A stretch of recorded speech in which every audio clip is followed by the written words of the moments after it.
So what you're seeing with these attacks is, I mean, they're not even infantry attacks, because they're not actually fighting as infantry. They are as effectively walking forward and trying to use mass to overwhelm Ukrainian defences, take up a lot of ammunition. And also in terms of the weather and sort of where the fighting has, there's very, very little cover. So if you're not doing this with significant artillery or tank support, then these are very, they are in effect suicidal, full frontal attacks. And actually, when you get down to the tactical level, they are just not fighting as infantry. There's no pairs fire and maneuver. There's a lot of movement without fire. And if you do that on a modern battlefield, effectively you die individually or collectively. But then what they're hoping is with mass, they're able to just overwhelm Ukrainian defences. But actually on the defence, it's far easier defense is far easier anyway. And also Ukrainian forces in that area specifically are far better trained than their Russian counterparts. So actually at the moment, defences are holding and the Russians are advancing, but very, very slowly, and it's very, very costly in terms of personnel and ammunition consumption.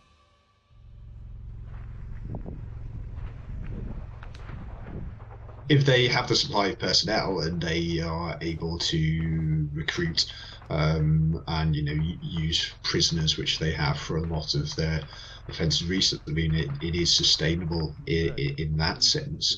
The issue is, unless you're raising the quality of your forces, you're not going to be able to do manoeuvre. So there'll be no large scale changes on the map. It'll be a sort of a very, very slow grinding attritional assault.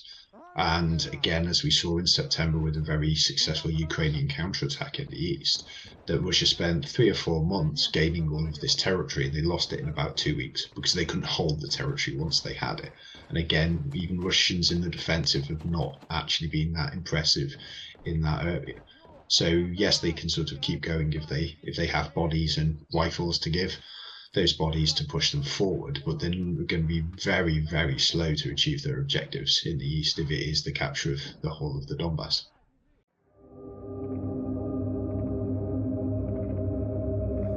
They're trying to keep up the pressure on the Ukrainians, again, Ukrainian society, in targeting the targets that they are going for, but equally, Ukraine does not have an unlimited amount of ammunition of air defense. So every time that they launch an attack, it depletes Ukrainian air defense.